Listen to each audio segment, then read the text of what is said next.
Seigneur, chers téléspectateurs qui vous suivez, vous nous suivez de partout. En tout cas, nous sommes très très heureux de vous retrouver pour votre émission du premier dimanche du mois. Dites-moi tout chaud, présenté par moi-même, la sœur Julie Tchendamwamba, dans le cadre du ministère Air Ministry du pasteur Maps Koumou, qui est d'ailleurs de retour sur Londres et qui sera à l'église tout à l'heure. Veuillez vraiment nous excuser pour le petit retard.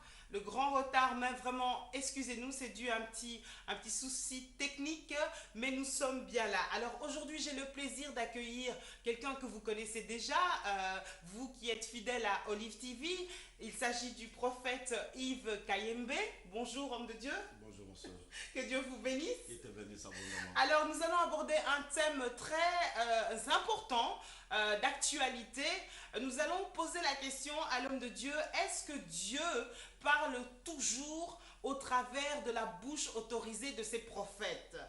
Nous avons parfois le sentiment que Dieu ne dit rien, ou nous avons l'impression qu'on n'entend pas ce que Dieu dit. Aujourd'hui, on va essayer de comprendre pourquoi il y a ce phénomène et nous poser la question, est-ce que Dieu parle toujours au travers de la bouche de ses prophètes, ses serviteurs les prophètes? Alors je vous rappelle que vous pouvez intervenir en direct par rapport aux questions et par rapport au sujet qui est abordé. Ça sera aux environs de 11h50, donc midi 50 pour heure Paris. Sentez-vous libre de le faire pour la gloire du Seigneur. Alors je vais vous demander la prière, s'il vous plaît, homme de Dieu. Nous allons prier. Tendre Père, nous te disons merci, te recommandons ces instants et prions à ce que ton esprit illumine notre esprit et qu'il nous conduise dans toutes choses au nom de Jésus. Amen. Amen. Alors, je sais que pour certains, vous n'êtes plus à présenter, mais je vais quand même vous demander de vous présenter pour ceux qui ne vous connaissent pas encore. Qui êtes-vous, en quelques mots? Merci. Avant que je me présente, j'aimerais d'abord te dire un grand merci. Sister Gélé, merci de m'avoir sur ce plateau, sur cette belle émission. Merci du travail que vous faites. Merci également aussi, je suis impressionné par je dirais cette qualité que vous avez de ne pas avoir honte de vos croyances, de votre croyance. Amen. Vous faites un très bon travail, un professionnel de médias, mais également aussi vous n'avez pas honte d'afficher votre chrétienté, vous n'avez pas honte d'afficher votre foi en Jésus. Merci et que Dieu te fasse beaucoup du bien. J'aimerais dire également aussi un grand merci au pasteur Maps qui est, disons, responsable de cet espace et qui dirige Earth Ministry. Vous savez, les Congolais, nous sommes souvent habitués à dire le bien des gens quand ils sont morts, mais nous devons quand même avoir l'honnêteté de reconnaître le mérite des autres. C'est un grand homme qui a fait un très grand travail, qui a été un pionnier dans l'évangélisation, dans la francophonie par les médias, un homme qui a béni et qui nous a bénis et qui a béni beaucoup de gens au travers le monde. God bless you, man of God. Merci pour cette opportunité.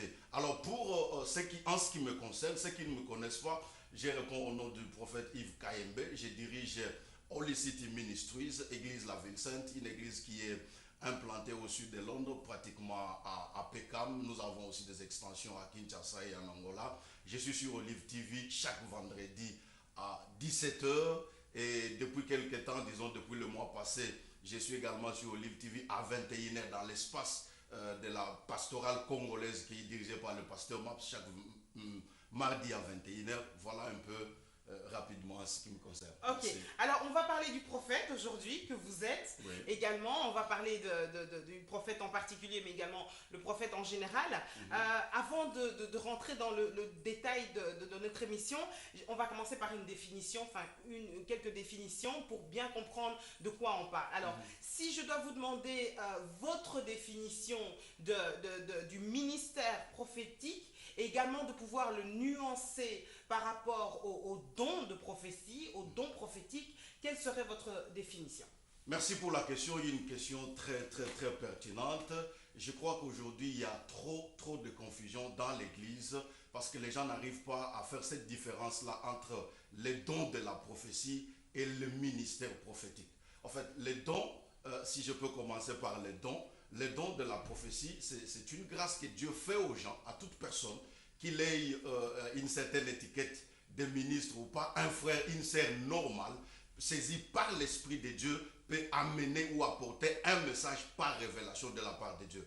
Ça, j'ai dit, ça c'est à tout le monde. Et il y a plusieurs versets de la Bible qui peuvent l'appuyer.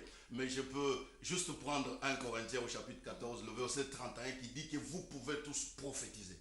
Donc, qu'on soit pasteur ou pasteur, qu'on ait un don, de n'importe quel don, qu'on ait une certaine étiquette ou sans étiquette, en tant que chrétien, en tant qu'enfant de Dieu, chaque chrétien ou chaque enfant de Dieu peut prophétiser. C'est important de le faire. Je vais vous poser un maximum de questions parce que c'est important. Est-ce que c'est important à un moment donné d'avoir l'habitude de prophétiser, notamment sur sa propre vie? Je crois que il y a plusieurs choses que nous devons comprendre. La Bible ou la grâce de Dieu sur nous donne la capacité de proclamer certaines choses par la parole. Et lorsque nous faisons des déclarations avec notre bouche, vous engagez dans le monde des esprits. Soit ce sont les anges de Dieu qui sont en mouvement par rapport aux déclarations que j'ai faites, ou alors les anges sataniques sont en mouvement pour bloquer l'action de Dieu dans la vie d'un homme. Donc il est important que par moment on ait l'habitude non simplement de prier, mais aussi de faire des déclarations par l'Esprit de Dieu pour proclamer ces choses dans nos vies. Donc la définition de la prophétie, c'est faire des déclarations de la part de Dieu sur notre propre vie. Pas simplement sur notre vie, mais sur la vie des autres. Okay. Parce que la Bible dit que le don, par rapport disons, si nous prenons 1 Corinthiens au chapitre 12, qui est considéré par les théologiens ou les enseignants de la Bible comme le chapitre des dons sur l'Église, 1 Corinthiens au chapitre 12, il est dit par rapport à la prophétie que celui qui parle en langue, il s'édifie lui-même, il se parle à lui-même, alors que la personne qui prophétise, il édifie les autres, il console, il édifie et il instruit les autres. Alors, concernant toujours le don prophétique, donc le don de prophétie, le fait de pouvoir à un moment donné prophétiser sur la vie de quelqu'un ou sur sa propre vie, quelles sont les conditions requises Est-ce qu'à un moment donné, ben voilà, dans l'église, je peux... qu'est-ce qu'il faut pour qu'à un moment donné, je puisse avoir une parole prophétique pour la vie de quelqu'un? Non, je crois que ça ne se commande pas. Ce n'est pas comme quelqu'un qui a une certaine télécommande en main et qui décide d'appuyer sur un bouton pour changer de chaîne. Ça ne se fait pas comme ça. Lorsqu'on est dans la présence de Dieu, en fait, l'onction prophétique ou l'onction ou la grâce que Dieu dépose sur une vie pour pouvoir faire ces déclarations-là, pour pouvoir donner ces révélations-là, n'est pas commandée par l'homme. Que tu sois prophète ou que tu ne sois pas prophète, on prophétise non pas parce que je décide de prophétiser. Mais je prophétise parce qu'il y a la présence de Dieu qui vient sur moi. Et cette présence-là te pousse à faire quelque chose. Cette présence-là active la grâce de Dieu sur toi pour que tu fasses certaines déclarations ou que tu dises certaines choses que tu as soit reçues par différentes manières. On reçoit des messages soit par vision, par des voix audibles, par des signes, c'est-à-dire des images qu'on arrive à interpréter.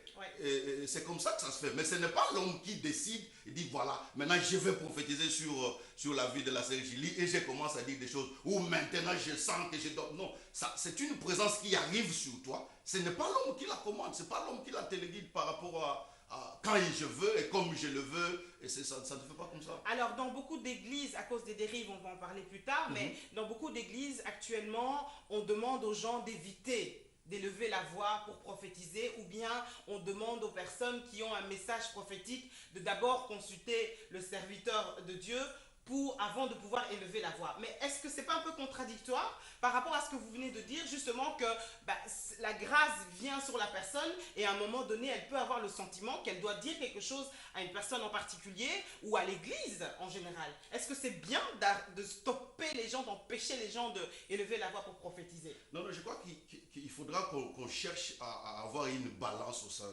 de l'église ou au sein du culte. Par rapport aussi au niveau des gens qui viennent à l'église. Quand nous avons un culte, nous avons des personnes de tout, je dirais, de tout âge spirituel.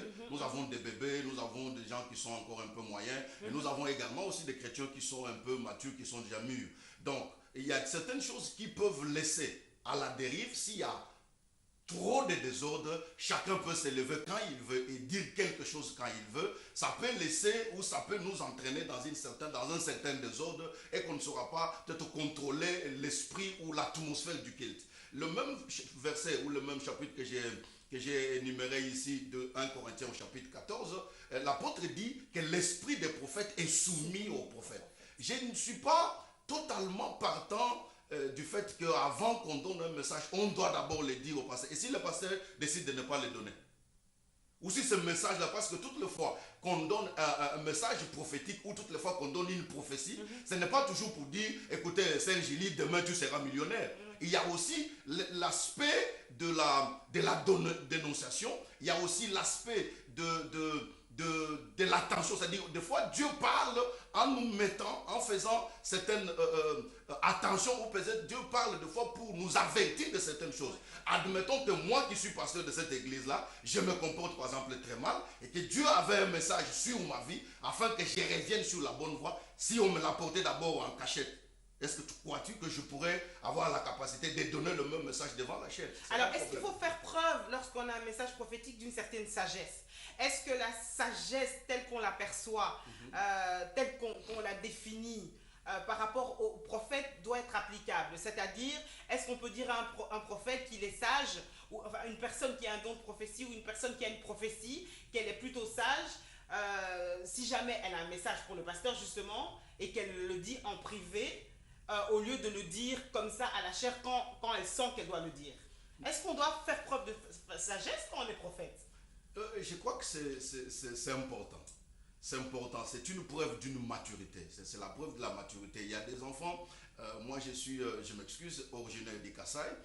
J'ai vu, je donne un exemple général, quand tu vas dans les familles qui sont, si je dirais, bien éduquées, ou dans la langue Luba par exemple, quand un papa ou une grande personne se déplace pour aller utiliser les toilettes, les enfants disent, on pose la question, où est papa? Oh, il est allé utiliser les toilettes.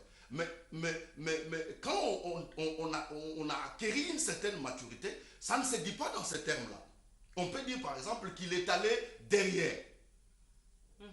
Donc le fait qu'on dise que papa ou grand frère ou maman est allé derrière la maison, signifie la même chose que de dire il est allé utiliser les toilettes. D'accord, mais est-ce que vous n'avez pas le sentiment qu'on demande alors au prophète, excusez-moi d'insister, de prendre des gants, et quelque part on limite sa compétence dans le sens où quand on voit la Bible, quand on regarde les prophètes de la Bible, excusez-moi, mais ils ne prenaient pas des gants. La parole de Dieu tombait, et c'était même on parle même de certains prophètes qu'on appelait des prophètes de malheur. Alors est-ce que ce n'est pas paradoxal de demander au prophète justement de prendre des gants, écoute, fais attention à ce que tu vas dire, comment tu le dis, etc., pour ne pas offenser, pour ne pas offusquer? Non, je crois que l'objectif ne doit pas être d'offenser ou de ne pas offenser. Un message qui vient de la part de Dieu, si nous croyons que nous sommes enfants de Dieu, notre Père a le droit de nous parler et quand il veut nous parler. Ça doit être d'abord la base de ce que nous devons considérer. Et au-delà de tout ça, je dis, quand nous sommes dans une assemblée, nous avons des gens de tout âge et de toutes catégories. Il y a certaines personnes qui ne sont pas habituées à certaines choses ou qui n'ont pas une certaine maturité pour interpréter certaines choses. Il faut tenir compte d'elles. Mais je ne dis pas qu'il faut porter les gants. La parole de Dieu, quand elle sort, elle ne vient pas simplement pour nous amadouer, pour nous cajoler. Il y a des moments où elle doit être dure, c'est-à-dire mélangée avec des herbes amères. Si nous sommes fils de Dieu, nous devons accepter de fois que nous soyons par rapport à ce que nous faisons et par rapport à ce que Dieu veut faire avec nos vies, de nous dire certaines choses que nous ne souhaiterions pas écouter. Aujourd'hui, ce qui tue l'Église, si je peux me permettre de dire ça, ou ce qui dévalue même aussi le ministère prophétique ou les dons de prophétie, c'est parce qu'effectivement, les gens sont décidés ou ils décident par avance ce que je veux écouter, ce que je ne veux pas écouter. Alors quand on décide déjà anticipativement ce que j'ai envie d'entendre, et ça je ne veux pas entendre, ça dévalue même la valeur du message. Donc nous ne demandons pas, je ne demanderai pas à qui que ce soit de porter les gants, mais nous disons simplement, quand nous avons des enfants parmi nous, on doit en tenir compte. Nous sommes pères de famille ou nous avons des familles chez nous, il y a des choses que tu discutes avec papa dans la chambre, pas dans la présence des enfants, où il y a des choses qu'on doit dire aux enfants, mais avec les termes qu'ils peuvent comprendre parce que l'essentiel en donnant un message, c'est ce que ce message-là, qu'il édifie, qu'il console, qu'il encourage, qu'il perfectionne, c'est-à-dire qu'il amène les gens dans le perfectionnement pour acquérir la stature parfaite d'après Ephésiens chapitre 4. Donc tout ce que nous faisons, si c'est motivé par cet esprit-là, si c'est motivé par cette pensée-là, eh bien, on n'a pas droit ou on n'a pas l'obligation de porter les gants. On doit donner le message, mais on doit tenir compte aussi du fait que si parmi nous, nous avons des gens qui n'ont pas encore la maturité d'avaler certaines choses, l'apôtre Paul dit qu'il y a un certain âge où on a du lait, mais quand on grandit, on ne va plus continuer à prendre le lait, on doit prendre une nourriture solide. Avant de parler du ministère prophétique, il y a peut-être des gens qui nous regardent et qui sentent souvent qu'ils ont des choses qui viennent de la part de Dieu.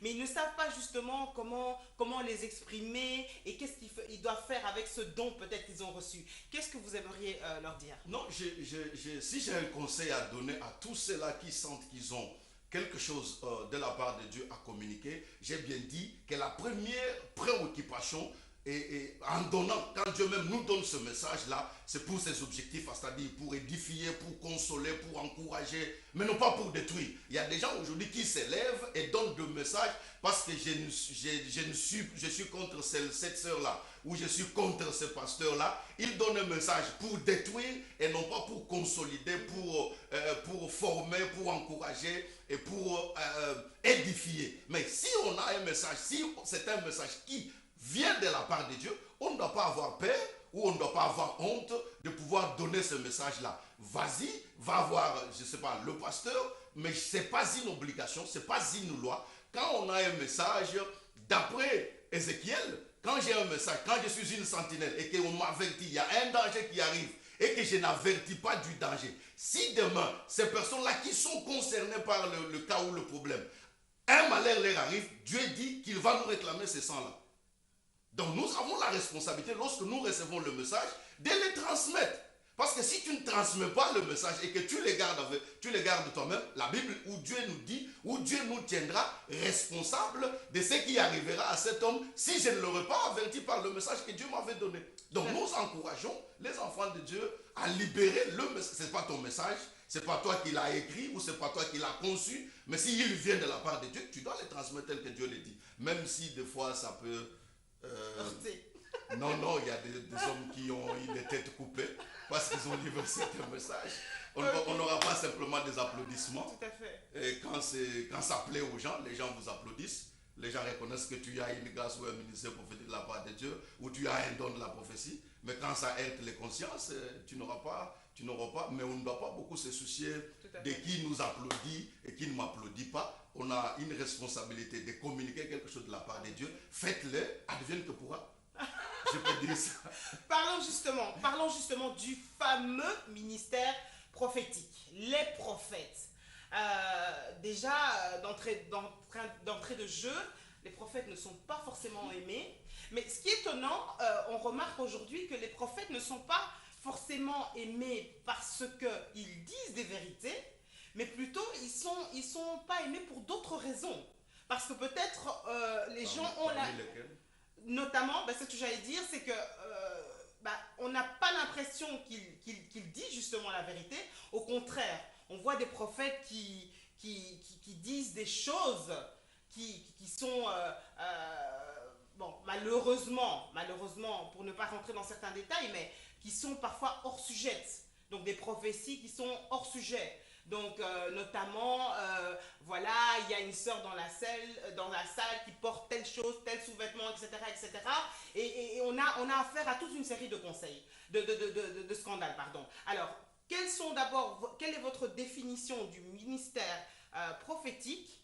Qui doit être ce prophète? Et quels seraient peut-être les conseils qu'on pourrait déjà donner pour éviter ce genre de dérive?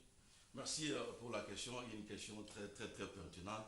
Je ne donnerai pas, je dirais, ma définition, mais je donnerai la définition de la Bible parce que c'est notre standard, c'est notre modèle.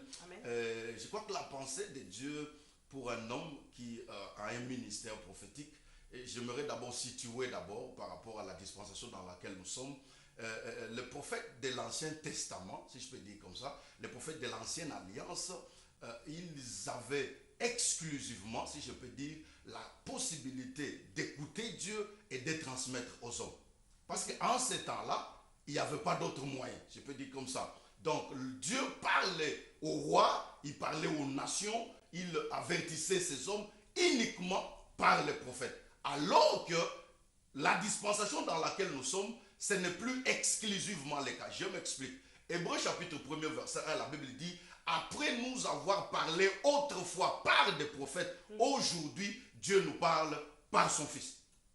Donc autrefois, c'est-à-dire dans l'ancien temps, dans l'ancienne alliance, Dieu nous parlait exclusivement et uniquement par des prophètes. Alors qu'aujourd'hui, Dieu nous parle par son Fils, donc par Jésus-Christ, donc par la parole. Par sa parole. Jésus est la parole. 1 Jean chapitre 1, verset 14 par là. La parole est devenue chair et l'a habité parmi nous. Donc aujourd'hui, Dieu nous parle d'abord par sa parole, qui est sa révélation complète. Alors, un prophète, qui est un prophète? Un prophète, c'est un homme qui a reçu un appel de la part de Dieu. Ou une femme. Ou une femme aussi. Okay. Ça peut être aussi une femme. Qui a reçu un don de la part de Dieu, un appel de la part de Dieu. Et Dieu révèle cet homme-là ou cette femme-là. Dieu dépose sur la femme ou sur l'homme une certaine autorité. Et on l'appellerait, ou qu'on appelle communément l'onction. C'est-à-dire qu'il y a la capacité d'accomplir un certain travail ou une certaine mission. Mais cet homme-là n'a pas simplement le rôle de dire le futur des gens. Donc le fait de prédire le futur n'est pas le seul caractère ou le seul travail ou le seul rôle ou la seule responsabilité. C'est limitatif quand même. Non. Aujourd'hui, on limite au prophète, entre parenthèses, un distributeur de prophéties personnelles. Pas du tout.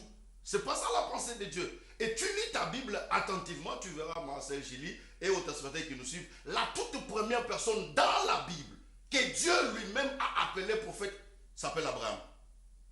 Genèse au chapitre 7, verset 20. Donc la toute première personne à qui Dieu va référer comme prophète, c'était Abraham. Lorsque Abraham arrive quelque part, le roi Abimelech envie la femme à Abraham, et Abraham se présente Sarah comme étant sa sœur. Et cet homme a la pensée de prendre Sarah comme femme. Mais la nuit, Dieu apparaît à cet homme dans une vision. Il dit à Abimelech, tu as mis la main sur la femme de cet homme. Il est mon prophète, lève-toi, va vers lui, il priera pour toi et tu vivras. Mais je ne vois nulle part, et je mets quiconque à défi, qu'il me prouve par sa Bible, quand est-ce que nous avons vu Abraham s'élever et dire de quelqu'un, toi qui as les sous-vêtements de couleur jaune, Dieu me dit ça, Dieu me dit ceci. Ou quand est-ce que nous pouvons voir Abraham prédire le futur personnel des gens. Mais pourtant, Dieu dit que cet homme, il est mon prophète. Et il dit au roi, lève-toi, va vers lui, il va prier pour toi et tu vivras. Donc si Abimelech ne s'élevait pas, s'il n'allait pas vers le prophète, qui est Abraham, et Abraham ne priait pas pour lui, l'homme mourrait. Donc, dans le ministère prophétique, nous n'avons pas simplement que la capacité de dire des choses ou de prédire le futur, mais il y a aussi, je dirais, cette capacité-là, cette autorité-là que Dieu dépose dans ces hommes-là pour arrêter un processus de destruction, pour arrêter un processus de la mort et donner ou préserver la vie. Un homme qui a un ministère prophétique, ce n'est pas un homme qui détruit. Ce n'est pas un agent de la destruction. Donc ça veut dire quoi? Ça veut dire que c'est important de nuancer. Quand vous dites c'est pas un homme qui détruit, ça veut dire quoi? Que toutes ces prophéties qui détruisent ne sont pas de Dieu. D'accord. Mais est-ce que les prophéties qui sont, je ne vais pas dire à connotation négative, mais qui ne sont pas forcément des prophéties agréables, ne sont pas pour autant des prophéties qui détruisent? Non. Si on dit par exemple à quelqu'un, ok, si tu n'arrêtes pas de faire ce que tu fais, tu vas mourir. Tu vas mourir. Est-ce que c'est une prophétie qui détruit ou pas? Non, c'est un avertissement. C'est un avertissement. Même dans la Bible, parlant de l'ancienne alliance, quand Dieu avertissait les gens, c'est un avertissement. Parce que la prophétie a aussi la responsabilité, ou un message prophétique de la part de Dieu, il a aussi la responsabilité de nous avertir. Pas simplement de nous dire combien de voitures j'aurai demain, ou combien de scènes de stations je vais acheter. Mais il peut m'avertir aussi par rapport à un danger qui est en train de guetter ma vie. Et si j'accepte ce message-là, parce que là aussi c'est un autre point, où c'est une paire de manches, beaucoup de gens écoutent, mais ils décident carrément de ne pas accepter le message qui vient. Mais si j'accepte le message et que je me réforme ou j'accepte de tourner mes pieds ou ma direction par rapport à ce que je faisais, je me repentis, Dieu me pardonnera et ma vie ne sera pas détruite. Mais si je m'entête à continuer à faire des choses pour lesquelles j'ai reçu un avertissement, là, je suis détruit, non pas parce que la prophétie elle-même au départ elle était destructive, mais parce que moi-même je me suis entêté, c'est ma désobéissance à ne pas écouter l'avertissement de la part de Dieu qui m'a détruit. Vous avez dit, mais en tout cas merci pour toutes vos précisions parce qu'il y a tellement de confusion et si vous êtes d'accord, parce qu'à mon avis on n'aura pas beaucoup le temps, on va peut-être se retrouver le mois prochain si vous êtes disponible pour continuer le 3 novembre parce que j'aimerais vraiment que les gens puissent comprendre.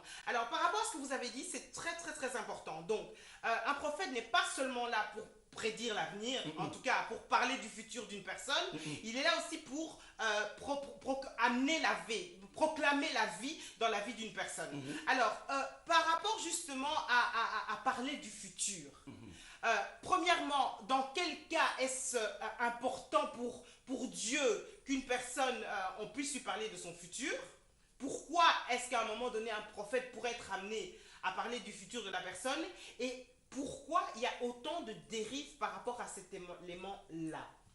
Je crois, j'ai dit, et la Bible dit que dans ce temps où nous vivons, beaucoup de gens n'aimeront pas la vérité, beaucoup se choisiront eux-mêmes de maîtres ou de prédicateurs, c'est-à-dire il y a cette tentation qui est dans les chefs de ceux-là qui ont le don. Ça c'est je dis bien une tentation. La tentation, c'est-à-dire de satisfaire les gens, de donner aux gens ce que les gens veulent recevoir. On donne aux gens ce que les gens veulent entendre.